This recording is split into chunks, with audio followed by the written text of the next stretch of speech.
ഈ കൊല്ലത്ത് വലിയ രാഷ്ട്രീയ അണിയറ നീക്കങ്ങൾ നടക്കുന്നതായിട്ടാണ് വാർത്തകൾ വരുന്നത്. പ്രത്യേകിച്ച് RSPയുടെ കാര്യത്തിൽ. ഈ ഷിബു ബേബി ജോണിനെ LDFിലേക്ക് കൊണ്ടുപോകാൻ പ്രത്യേകിച്ച് CPM വലിയ ശ്രമം നടത്തുന്നതായിട്ടാണ് വാർത്തകൾ വരുന്നത്.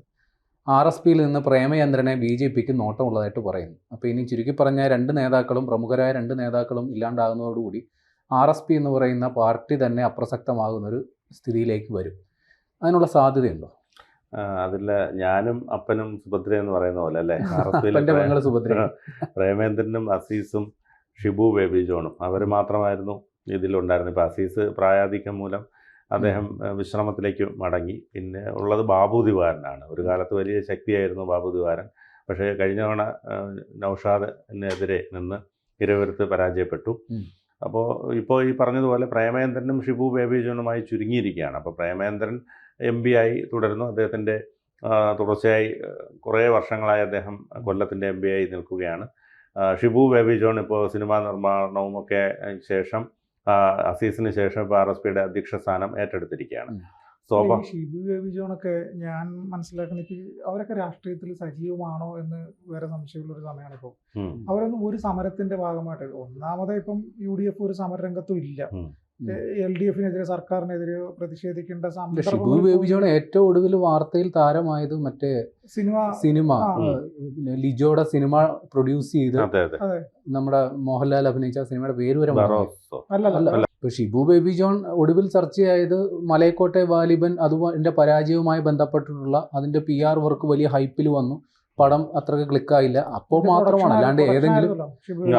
അല്ലാണ്ട് ഏതെങ്കിലും ഒരു സമീപകാല രാഷ്ട്രീയ സംഭവവുമായി ബന്ധപ്പെട്ട് ഷിബു മിണ്ടിയിട്ടില്ല. കഴിഞ്ഞ 10 വർഷമായിട്ട് ഇവരൊക്കെ ഈ അപ്രസക്തമാണ്. പിന്നെയുള്ളത് പ്രേമേന്ദ്രൻ മാത്രമേ ഉള്ളൂ. പ്രേമേന്ദ്രൻ കേന്ദ്രത്തിലായതുകൊണ്ടാണ്. അതെ, അത് മാത്രമല്ല പ്രേമേന്ദ്രൻ ഒരുവിധപ്പെട്ട രാഷ്ട്രീയ വിഷയങ്ങളിലൊക്കെ പ്രതികരിക്കുകയും ഇടപെടുകയും ചെയ്യുന്ന ഒരു പാർലമെന്റേറിയനാണ്. അദ്ദേഹം മോദിയുടെ വിരുന്നിൽ പങ്കെടുത്തു. അത് വലിയ ചർച്ചയായി. അങ്ങനെ ഞാൻ ചോദിക്കുന്നത് CPM എന്തിനാണ് അങ്ങനെ ഒരു നീക്കം നടത്തുന്നത്? അല്ല, CPM നീക്കം നടത്തുന്നതിന് പ്രധാനപ്പെട്ട വിഷയം ഞാൻ പറഞ്ഞുതരാം. അതായത് CPMനെ സംബന്ധിച്ചിടത്തോളം കൊല്ലത്ത് നല്ലൊരു കാൻഡിഡേറ്റ് ഇല്ല. അതായത് മുകേഷ് ഒരു കാരണവശാലും, അതായത് അവരുടെ ടേം അനുസരിച്ച് 2 ടേമായി. മാത്രമല്ല മുകേഷ് എന്ന് പറഞ്ഞാൽ ഒരുപാട് പ്രശ്നങ്ങൾ ആരോപണ വിധേയനാണ്. അദ്ദേഹം ഈ ഹേമ കമ്മിറ്റി റിപ്പോർട്ടുമായി ബന്ധപ്പെട്ടുള്ള പ്രശ്നങ്ങളിലൊക്കെ വലിയ പ്രശ്നമാണ്. അതോടൊപ്പം തന്നെ സപ്പോർട്ട് ചെയ്യാൻ ഈ കൊല്ലത്ത് സമ്മേളനം നടന്നപ്പോൾ പോലും മുകേഷിനെ അങ്ങോട്ട് അടുപ്പിച്ചില്ല. അത് മാത്രമല്ല മുകേഷ് മണ്ഡലത്തിൽ കാണാനില്ല എന്ന രീതിയിലാണ് മണ്ഡലത്തിൽ പോസ്റ്ററുകൾ പോലും പ്രത്യക്ഷപ്പെടുന്നത്. കാരണം MLA ഒരു കാര്യത്തിനും ആക്സസ് ഇല്ല എന്നുള്ളൊരു ഇത് വന്നു. ഒന്ന് ഫോൺ ചെയ്യാൻ പോലും പറ്റുമോ മുകേഷ്? ഇങ്ങനെയൊക്കെ പറയാൻ അന്തസ് വേണം. മുകേഷ് ഒരു കുട്ടി ഫോൺ ചെയ്തപ്പോൾ തന്നെ മുകേഷ് പെരുമാറിയത്. അതോടൊപ്പം തന്നെ അദ്ദേഹം ഒരു തരത്തിലും മുകേഷ് ഇത്തരത്തിൽ ഒരു ജനകീയനല്ല എന്നുള്ള തെളിയിച്ചുകൊണ്ടിരിക്കുകയാണ്. പിന്നെ ഞാൻ പറഞ്ഞതുപോലെ കൊല്ലത്തെ സംബന്ധിച്ചിടത്തോളം കൊല്ലത്ത് PK ഗുരുദാസന് ശേഷം കൊണ്ടുവന്നയാളാണ് മുകേഷ്. ലോക്സഭയിലും ഇപ്പോൾ നിന്ന് വലിയ പരാജയം ഏറ്റുവാങ്ങി. അപ്പോൾ സ്വാഭാവികമായും മുകേഷിനെ ഇനി നിർത്തില്ല. അപ്പോൾ മറ്റൊരു കാൻഡിഡേറ്റ് ആര് എന്ന ചോദ്യം വരുന്നുണ്ട്. അപ്പോൾ അവിടെ വരദരാജൻ, അതോടൊപ്പം തന്നെ സുദേവൻ, ഇവരൊക്കെ തന്നെ പ്രായാധിക്യം ഒക്കെ എത്തിയ ടീമുകളാണ്. ചിന്താ ജെറോം ഉണ്ട്. പക്ഷെ ചിന്താ ജെറോമിനെ കൊണ്ട് നിർത്തിക്കഴിഞ്ഞാൽ സ്വാഭാവികമായിട്ടും അതെ സീറ്റ് കൊടുത്താൽ പോലും ഈ പറഞ്ഞതുപോലെ പെട്ടി പൊട്ടിക്കുന്നതിന് മുമ്പ് തോൽക്കുന്ന ടീമാണ്. അപ്പൊ ഞാനൊരു സാധ്യത ചോദിക്കാം. KN ബാലഗോപാൽ കൊട്ടാരക്കരയിൽ നിന്ന് അങ്ങോട്ട് മാറിയിട്ട് ഐഷ പോറ്റിക്ക് കൊട്ടാരക്കര സീറ്റ് കൊടുത്താലും? ഐഷ പോറ്റിക്ക് ഇനി ഒരു മത്സരത്തിനുള്ള ഐഷ പോറ്റി ഇപ്പൊ UDFിലൊക്കെ പോകാനുള്ള സാധ്യതയൊക്കെയാണ് കാണുന്നത്. അല്ല, അതിന് CPM എന്ത് നിർദ്ദേശം അല്ലെങ്കിൽ എന്ത് കൊണ്ടുവരുമെന്ന് ഈ പറഞ്ഞതുപോലെ ബാലഗോപാലിനെ കൊണ്ടുവന്ന് മത്സരിപ്പിക്കുക, അല്ലെങ്കിൽ അങ്ങനെയൊക്കെയുള്ള സാധ്യതകളുണ്ട്. തീർച്ചയായിട്ടും അതെ സാധ്യതയുണ്ട്. പക്ഷേ അതിനേക്കാൾ ഉപരി ബാലഗോപാൽ ഇപ്പോൾ കൊട്ടാരക്കര കേന്ദ്രീകരിച്ച് പ്രവർത്തിക്കുന്ന ഒരു MLA ആണ്, അല്ലെങ്കിൽ മന്ത്രിയാണ്. അപ്പോൾ സ്വാഭാവികമായിട്ടും അവിടെ ഒരു മാറ്റത്തിന് തയ്യാറാവുമോ എന്നുള്ളത് അറിയില്ല. മറ്റൊന്ന്, ഈ പറഞ്ഞതുപോലെ ഈ ബിന്ദു കൃഷ്ണയെ തോൽപ്പിക്കാൻ പാളയത്തിനകത്ത് തന്നെ പടയുണ്ട്. കാരണം ഈ സൂരജ് രവിയുടെയൊക്കെ ടീമുകളുണ്ട്. സൂരജ് രവി 2ാമത് സീറ്റ് കൊടുക്കാത്തപ്പോൾ തന്നെ 2000-ഓളം വോട്ടുകളെയൊക്കെ മറിക്കാൻ കഴിയും. അപ്പോൾ സൂരജ് രവിയാണ് കഴിഞ്ഞ തവണ ബിന്ദു കൃഷ്ണനെ തോൽപ്പിച്ചത്. അതോടൊപ്പം ശൂരനാട് രാജശേഖരനും ഒക്കെ ചേർന്നിട്ടാണ്. അല്ലാതെ CPMന്റെ ഇതുകൊണ്ടല്ല. ബിന്ദു കൃഷ്ണ പരാജയപ്പെട്ടത് കോൺഗ്രസ്സുകാർ കൊണ്ട് തന്നെയാണ്. അപ്പോൾ സ്വാഭാവികമായും ഈ പറഞ്ഞതുപോലെ ബിന്ദു കൃഷ്ണയെ നേരിടാൻ ഏറ്റവും യോഗ്യൻ ഷിബു ബേബിയാണ്. ആ സീറ്റ് LDFന് നിലനിർത്താൻ കഴിയും.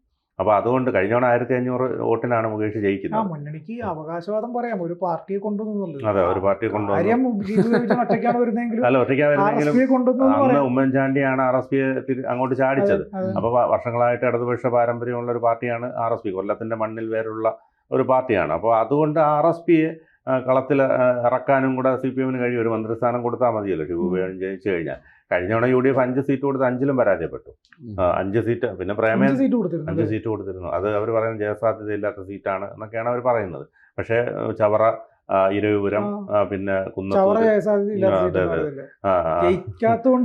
അതെ. അത് പക്ഷേ അത് പറ്റിയത് BJP സ്ഥാനാർത്ഥി ഒരു സീരിയൽ നടനെ വിവേക് ഗോപനെ കൊണ്ടുവന്നു. അപ്പോൾ C ക്ലാസ് മണ്ഡലം അന്ന് ഒരു ജനപ്രിയ സീരിയൽ താരമായിരുന്നു. അതുകൊണ്ട് ഈ കുടുംബശ്രീ അടക്കം അല്ലെങ്കിൽ എല്ലാവരും ഒരുപാട് പേര് UDF-ന്റെ ജനതകൾ എല്ലാം വിവേക് കൊണ്ടുപോയി. അപ്പോൾ അതുകൊണ്ടാണ് 2000 താഴെ വോട്ടുകൾക്കാണ് ഷിബു ബേബി പരാജയപ്പെട്ടത്. ഉറപ്പിച്ച സീറ്റായിരുന്നു. അപ്പോൾ അതുകൊണ്ട് തന്നെ ഈ പറഞ്ഞതുപോലെ ഈ ഷിബു ബേബിയെ സംബന്ധിച്ചിടത്തോളം വലിയ നേട്ടമാണ്. ഇടതുപക്ഷത്തേക്ക് വന്നാൽ അവിടെ ജയിച്ചാൽ മൂന്നാമത് തുടർ ഭരണമാണെങ്കിൽ മന്ത്രിസ്ഥാനം ഉറപ്പാണ്. അതിപ്പോൾ ഭരണമാണെങ്കിൽ അതിപ്പോ ഈ പറഞ്ഞതുപോലെ ഇപ്പൊ ഈ UDF-ലുള്ള തുടർഭരണം കിട്ടാനാ സാധ്യത. കാരണം UDF എല്ലാവരും മുഖ്യമന്ത്രി ആവാനായിട്ട് ശ്രമിച്ചുകൊണ്ടിരിക്കുകയാണ്. എല്ലാവരും അതായത് KC വേണുഗോപാലിന് മുഖ്യമന്ത്രി ആകണം, രമേശ് ചെന്നിത്തലയ്ക്ക് മുഖ്യമന്ത്രി ആകണം, സതീശന് മുഖ്യമന്ത്രി ആകണം, ശശി തരൂരിന് മുഖ്യമന്ത്രി ആകണം. ഇപ്പൊ ഏറ്റവും പുതിയ ചെന്നിത്തലയ്ക്ക് മുഖ്യമന്ത്രി ആകണം, PJ കുര്യന് മുഖ്യമന്ത്രി ആകണം, സുധീറിന് മുഖ്യമന്ത്രിയാണ്, മുല്ലപ്പള്ളിക്ക് മുഖ്യമന്ത്രിയാണ്, കെ സുധാകരന് മുഖ്യമന്ത്രിയാണ്. മുഖ്യമന്ത്രി ആകാൻ താല്പര്യമില്ലാത്തവരുടെ ലിസ്റ്റ് എടുക്കുന്നതായിരിക്കും അതെ. അതാണ് ഇനി ഏറ്റവും എളുപ്പം. തിരുവഞ്ചൂരിന് വരെ താല്പര്യം ഉണ്ടെന്ന് നമ്മൾ കേട്ടത്. അപ്പോൾ അതുകൊണ്ട് കുഞ്ഞാലിക്കുട്ടി ഇതൊക്കെ സമ്മതിക്കും. അല്ല, കുഞ്ഞാലിക്കുട്ടി ഇനിയിപ്പോ ചിലപ്പോൾ ഹൈക്കമാൻഡ് ഒരു തീരുമാനം രാഹുൽ ഗാന്ധി അങ്ങ് മുഖ്യമന്ത്രി ആക്കിയാലോ എന്ന് വിചാരിക്കും. കാരണം രാഹുൽ ഗാന്ധി ഇപ്പൊ പണിയൊന്നും ഇല്ലാതെ നടക്കുവാണല്ലോ. സ്വാഭാവികമായിട്ട് എവിടെയെങ്കിലും കൊണ്ടുവന്ന് മത്സരിപ്പിച്ച് ഇവിടെ അത് തള്ളാൻ പറ്റില്ല. അതെ, പ്രധാനമന്ത്രി ആവാനോ പറ്റിയില്ല. അപ്പോൾ മുഖ്യമന്ത്രി ആയാൽ അതൊരു അങ്ങനെ വന്നുകൂടായികയില്ല. കാരണം KC വേണുഗോപാൽ എന്നിട്ട് പറയും ഇതുപോലെ സോണിയാഗാന്ധി എടുത്ത അമ്മയെ അല്ലെങ്കിൽ എനിക്കൊന്ന് മുഖ്യമന്ത്രി ആവാം, അവിടെ എല്ലാവരും തമ്മിലടിയായി, എന്നെ ഇറക്കി കഴിഞ്ഞാൽ കുഴപ്പമില്ലെന്ന് പറയുമ്പോഴത്തേക്ക് സോണിയാഗാന്ധി രാഹുൽ ഗാന്ധിയോട് ആലോചിച്ചിട്ട് പറയാം അതൊരു ഐഡിയ ആണല്ലോ, എങ്കിൽ പിന്നെ മോനങ്ങാവും രാഹുൽ ഗാന്ധി, പ്രിയങ്ക ഗാന്ധി ഉണ്ടല്ലോ, പ്രിയങ്ക ഗാന്ധി വേറെ നിവൃത്തിയില്ലെങ്കിൽ എന്ത് ചെയ്യും? കാര്യം ഇത് 10-12 പേര് അവകാശവാദം ഉന്നയിച്ച് രംഗത്ത് വരികയും ഒരു ഒത്തുതീർപ്പ് സ്ഥാനാർത്ഥി വേണമല്ലോ. അതെ. അപ്പൊ അതുകൊണ്ട് നിയമവശങ്ങൾ എങ്ങനെയായിരിക്കും?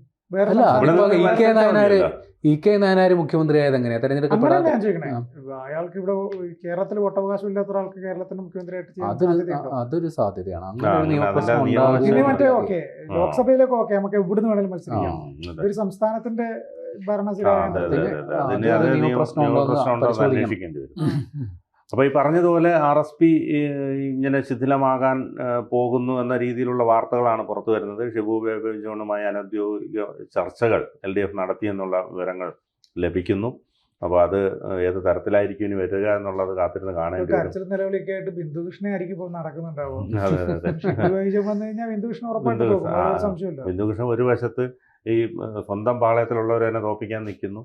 അപ്പോൾ അതിൻ്റെ കൂടെ കരുത്തനായ ഷിബു ബേബി വന്ന ഇടതുപക്ഷത്തേക്ക് നിൽക്കുകയാണെങ്കിൽ സ്വാഭാവികമായിട്ടും അല്ല ഇപ്പൊ മാറി. അല്ല, ഈ ബിന്ദുകൃഷ്ണ പ്രതീക്ഷിച്ചിരുന്ന ചിന്താ ജെറോമിനെയാണെന്ന് തോന്നുന്നത്. ചിന്താ ജെറോമാണെങ്കിൽ ബിന്ദുകൃഷ്ണൻ തന്നെ ജയിക്കും, പിന്നെ പേടിക്കേണ്ട ആവശ്യമില്ല. പക്ഷെ അത് കൊണ്ട് അവർ LDF കൊല്ലം എന്ന് പറയുന്നത് ഒരു LDF-ന്റെ മണ്ണാണ്. സ്വാഭാവികമായിട്ടും ഇപ്പൊ തന്നെ 2 സീറ്റ് UDF പിടിച്ചെടുത്തു. ഒന്ന് കരുനാഗപ്പള്ളിയിലും പിന്നെ ഒന്ന് കുണ്ട്രയും. PC വിശ്വനാഥും CR മഹേഷും അവിടെ UDF പ്രതിനിധികളാണ്. അപ്പോൾ അതുകൊണ്ട് തന്നെ ഇത് തുടർഭരണം ലഭിച്ചെങ്കിലും മേഴ്സിക്കുട്ടിയമ്മയുടെയൊക്കെ പരാജയം പാർട്ടിക്ക് വലിയ കനത്ത ആഘാതമാണ് ഉണ്ടാക്കിയത്. പിന്നെ കരുനാഗപ്പള്ളിയെ സംബന്ധിച്ച് CPI സ്ഥാനാർത്ഥിയാണ് തോൽപ്പിച്ചത്. CR മഹേഷ് അത്രയധികം പണിയെടുത്തിട്ടാണ് ജയിച്ചത്. അപ്പോൾ അതുകൊണ്ട് തന്നെ ഇനിയിപ്പോൾ ഈ കുണ്ട്രയും ഒരു ബുദ്ധിമുട്ടാണ്. കാരണം വിഷ്ണുനാഥ് അത്രയധികം മണ്ഡലം സ്വാധീനിച്ചു കഴിഞ്ഞു. ഇനി ഒരു സ്ഥാനാർത്ഥിയെ കൊണ്ടുവരിക LDF-നെ സംബന്ധിച്ചിടത്തോളം വലിയ ബുദ്ധിമുട്ടാണ്. മേഴ്സിക്കുട്ടിയമ്മയ്ക്ക് ഇനി സീറ്റ് കൊടുക്കില്ല. ഇപ്പോൾ SL സജികുമാർ ആണ് നിൽക്കുന്നതെന്നാണ് കേൾക്കുന്നത്. ഒരു കാര്യം, ഈ കുണ്ട്ര ശരിക്കും പറഞ്ഞു കഴിഞ്ഞാൽ LDF-ന്റെ ഉറച്ച മണ്ഡലമാണ്. കുണ്ട്ര LDF അല്ല, കുണ്ട്ര മാത്രമല്ല കൊല്ലം മുഴുവൻ. കുണ്ട്രയ്ക്കും ചാത്തന്നൂരിനുള്ളൊരു പ്രത്യേകത, കുറേ കാലങ്ങളുള്ള എപ്പോഴും ഭരണമുന്നണിക്കൊപ്പം നിൽക്കുന്ന MLA-മാരെ സംഭാവന ചെയ്യുന്ന 2 മണ്ഡലങ്ങളായിരുന്നു കുണ്ട്രയും ചാത്തന്നൂരും. കുണ്ട്രയിൽ ഈ പറഞ്ഞ പോലെ പ്രതാപവർമ്മ തമ്പാൻ UDF ജയിച്ച സമയത്ത് അദ്ദേഹം വൈദ്യുതി മന്ത്രി ഒക്കെ ആയിട്ടിരുന്നിട്ടുണ്ട്. അതോടൊപ്പം തന്നെ ചാത്തന്നൂർ CV പത്മരാജൻ ജയിച്ചിട്ടുണ്ട്. അതായത് അന്ന് കരുണാകരൻ എന്തോ ആവശ്യത്തിന് പോയപ്പോൾ 1 വർഷത്തോളം അദ്ദേഹം മുഖ്യമന്ത്രി സ്ഥാനം പോലും വഹിച്ചിരുന്നു. ഈ അടുത്താണ് അദ്ദേഹം മരിച്ചത്, CV പത്മരാജൻ. അപ്പോൾ പ്രതാപവർമ്മ തമ്പാൻ ജയിച്ചിട്ടുണ്ട്. അതായത് കുണ്ട്രയ്ക്കും ഈ ചാത്തന്നൂരിനുള്ളൊരു പ്രത്യേകത, എപ്പോഴും ഭരിക്കുന്ന മുന്നണിക്ക് MLA-മാരെ സംഭാവന ചെയ്യുന്നൊരു ചരിത്രം ഉള്ള മണ്ഡലമാണ്. അത് പിന്നീട് മാറി. ജയലാലൊക്കെ വന്നിട്ട് ഇപ്പോൾ ചാത്തന്നൂർ ഉമ്മൻചാണ്ടി സർക്കാരിൻ്റെ കാലത്തും ചാത്തന്നൂർ ജയലാലായിരുന്നു MLA. അപ്പോൾ അത് മാറിയിട്ടുണ്ട്. കുണ്ട്രയിലും ഈ പറഞ്ഞതുപോലെ UDF ജയിച്ചിട്ടുള്ളതാണ്. കാരണം ഈ പറഞ്ഞ പോലെ പ്രതാപവർമ്മ കടവൂർ ശിവദാസനൊക്കെ ജയിച്ചിട്ടുള്ള മണ്ഡലമാണ്. പക്ഷേ എങ്കിലും MA ബേബിയുടെ മണ്ഡലമായിരുന്നു, മേഴ്സിക്കുട്ടിയമ്മയുടെ മണ്ഡലമായിരുന്നു. അപ്പോൾ ഈ പറഞ്ഞതുപോലെ PC വിശ്വനാഥ് വന്ന് അത് മാറ്റം വരുത്തി. ഇനിയിപ്പോൾ PC വിശ്വനാഥിനെ തോൽപ്പിക്കാൻ പ്രയാസമാണ്. കാരണം CPM-ന് അത്രയും കരുത്തനായ ഒരു സ്ഥാനാർത്ഥിയെ കണ്ടെത്തുക ബുദ്ധിമുട്ടാണ്.